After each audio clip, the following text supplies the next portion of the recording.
परंपराओं से चालू करते हैं। तुलसीदास जी ने कहा है, नारी तारण के अधिकारी। तो आजकल के लड़के बस उसी पुराने शास्त्रों के ज्ञान को पूर्ण रूप से निभा रहे हैं। जहाँ लड़की देखते नहीं है वहीं ताड़ना चालू कर देते हैं, और ऐसे ऐसे बुड्ढे भी ताड़ने लग जाते हैं जो लघु शंका भी बैठ के करते हैं।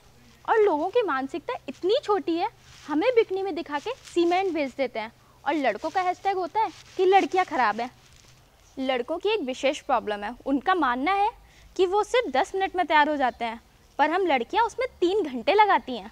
लेकिन अब उनको कौन समझाए, हम तैयार भी सिर्फ तुम्हारी इज्जत बचाने के लिए होती है। हमको देख कर ही तो तुम्हारे दोस्त कहेंगे क्या किस्मत पाई है, कयामत लग रही है भाभी जी। मान लो तुम्हारे कहने से हम तैयार ना भी हों, फिर तुम्हारे दोस्त ही ताना मारेंगे, राम मिलाए जोड़ी, एक अंधा एक कोड़ी। अब तुम्हारे दोस्त तो तुम्हें पहले से ही जानते हैं कि ये वही बंदा है जो 7 दिन में एक बार अंडरवेयर चेंज करता है। तुम्हारी इज्जत बचाने के लिए अब हमें तो तैयार होना ही पड़ेगा ना।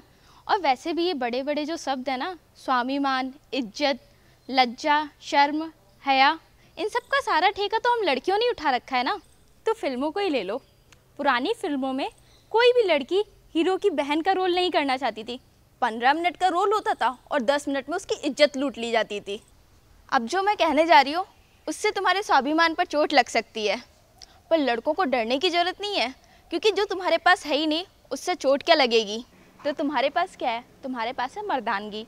और ये जो तुम मर्दानगी पर इतना घमंड करते फिरते हो ना, तो बेटा तुम्हें एक बात बता देती हूँ, जो लड़कियों को देख के तुम सिगरेट के छल्ले बना के धुएं में उड़ाते हो ना, तो इससे तुम बच्चे पैदा नहीं कर पाओगे।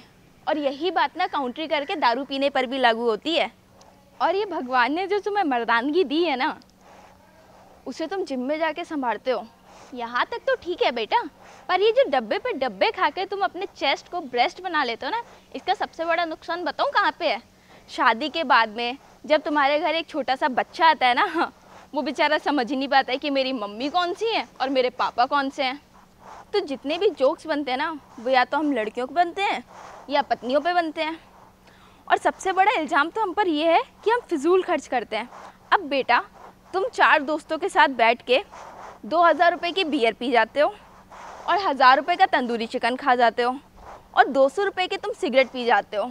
अब हम इंजीनियर या सरदार तो है नहीं जो हमारी मैथ्स कमज़ोर हो। 800 रुपये तुम्हारे अकेले का बिल बनता है। और अगर हम हफ्ते में एक बार बोल दें कि हमें पिज़्ज़ा खाना है, तो वो 500 रुपये का पिज़्ज़ा तुम्हें बड़ा महंगा लगता है। ओफो, हम ही लड़कियां फिजूल खर्च करते हैं ना, तुम तो कुछ नहीं करते हो। अब अंत में मैं आपको अपनी पूरी बात सिर्फ इन 2 पंक्तियों में समझाती हूँ। मैं तो हूँ माँ के नसीबी की बेटी, यहाँ खड़ी अबॉर्शन के बाद की खेती।